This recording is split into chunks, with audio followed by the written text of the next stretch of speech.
শুভেন্দু অধিকারী এক মুহূর্তেই ডিআরএমের কাছে প্রশ্নটা তুললেন, কেন কলকাতা পুলিশ কেন এখানে? কলকাতা পুলিশ কেন এখানে? কলকাতা পুলিশ কেন এখানে? কেন এখানে আপনার কলকাতা পুলিশ কেন?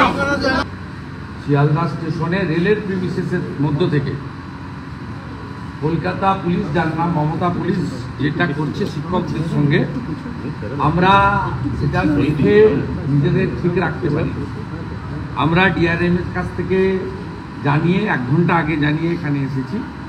তাতে আমরা এখানে পরিষ্কার জানতে চেয়েছি 1 নম্বর, যে কলকাতা পুলিশ থেকে রেলকে কমিউনিকেট করা হয়েছিল কিনা।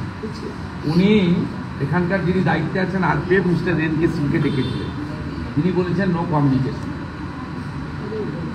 তারপরে উনি জানতে চাইলেন জিআরপি লোকেরা অ্যাকশনে ছিল না কলকাতা পুলিশ ছিল। আরপিএফ আধিকারিক আমাদের সামনে বলেছেন যে no GRPF, all Kolkata police.